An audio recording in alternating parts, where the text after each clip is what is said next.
Тайная жизнь филиппинских жен. Маленькие тайны филиппинских жен. Любите Филиппины, хотите на одной из них жениться?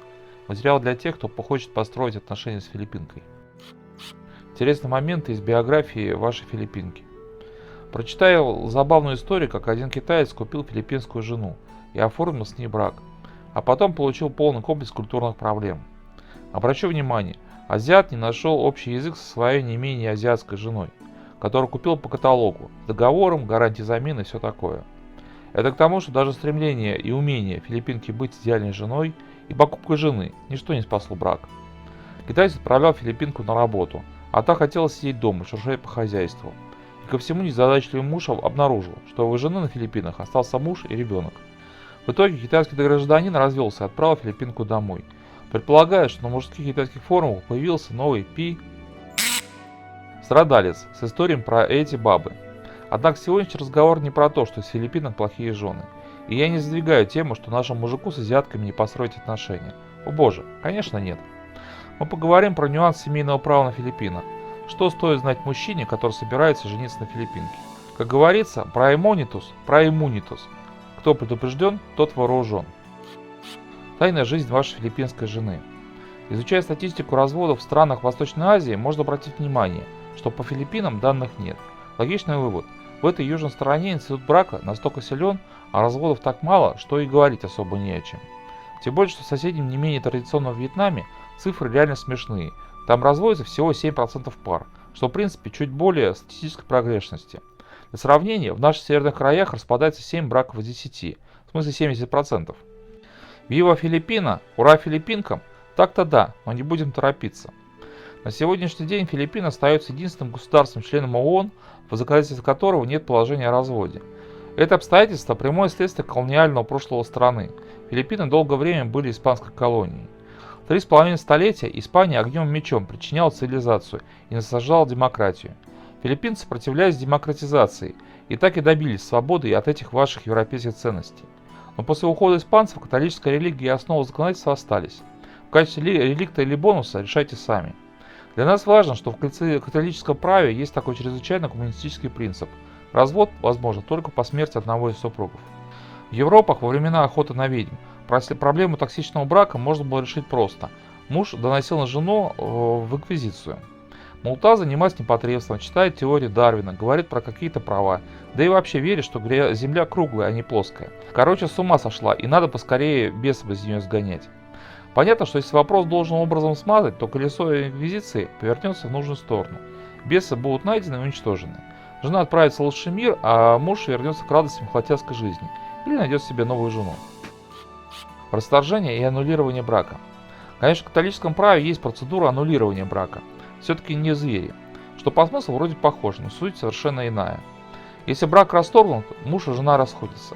Юридические отношения прекращаются. При этом за период женатого состояния все накопленные права и обязательства никуда не исчезают. Это важно в плане раздела имущества, бизнеса, кредитов, детей. Может, даже диван пилить не будут. Типа тебе диван, а мне фикус и машину. При аннулировании брака, брак считается как бы несовершенным. Брак является недействительным с самого начала. Соответственно, у бывших мужей и жен никаких прав и обязательств относительно друг друга нет вообще. Посмотрели друг на друга, хмыкнули и разошлись. Но для аннулирования брака нужны особые обстоятельства. Просто так отменить его не получится.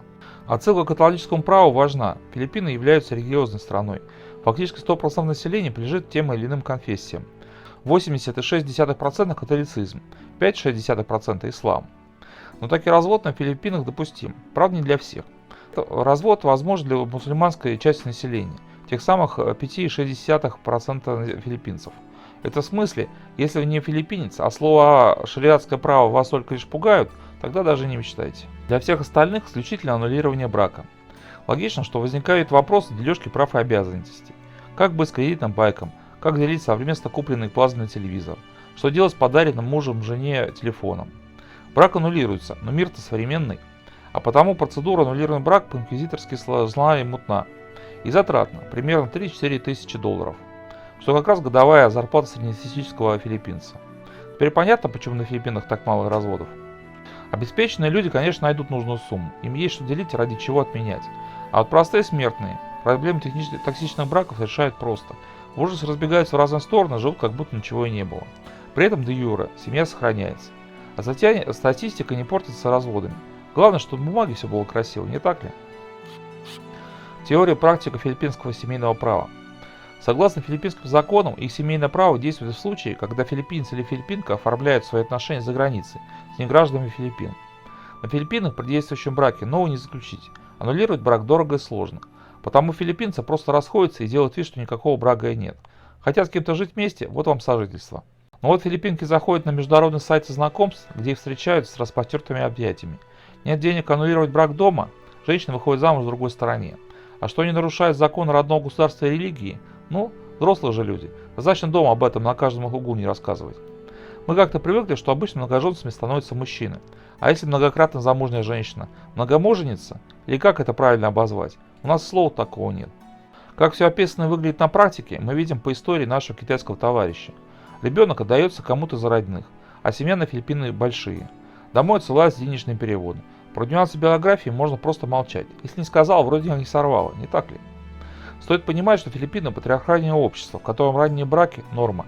Вечерами заняться особо нечем. Посему посмотрели телек и пошли делать детей. Так что есть огромная вероятность, что у вашей филиппинской подруги на родине остались как минимум бывший муж и хотя бы один ребенок. Если филиппинка готова до брака жить с вами как женщина с мужчиной, почти 100%, что где-то бродит ее неразведенный муж. Ибо католические правила до брака не ини. Завяжи на узелок и почитай перед сном что-нибудь для спасения души. А раз согласна, значит терять уже нечего. Когда филиппинская жена дважды замужем? В целом же, какие проблемы светят нашему товарищу в описанной ситуации? Так ли все ужасно? Если наш мужчина женится на филиппинке и вывез ее к себе в Южное Бутово, ну кого волнует ее прошлое? Платите себе и размножайтесь. Что-что, а филиппинки это умеют. Но если новая семья решит сменить ПМЖ, скажем, ячейка общества надумает переехать из Южного Бутова на Сибу или Палаван, поближе к морю и солнцу. Мужчина семейную визу оформить не сможет. С правом на собственность тоже будут проблемы. Это тут они муж и жена, а там ваш брак недействителен. Но самое неприятное другое. Спустя годы счастливого брака мужчина вдруг обнаруживает на биографии жены темные пятна. Мелочь, а неприятно. Что посоветовать? Можно настоять, чтобы брак оформлялся не только в ЗАГСе Южного Бутова, но и в той же Маниле, причем вначале на ее родине. Далее смотрите на реакцию жены. Ведь если у нее есть предыстория, на Филиппинах брак оформить не получится, в принципе. Пробивка по базе данных сразу покажет, что дама уже была окольцована и еще те отношения не завершила. Также изначально можно морально готовиться, что ваша филиппинская подружка была замужем, еще не разведена и все остальное прочее по пунктам. Дайте те самые 4 килобакса для аннулирования брака. Главное, чтобы человек был хороший, не так ли? С вами был Серпий. Благодарим за просмотр. Оставайтесь с нами и до новых встреч.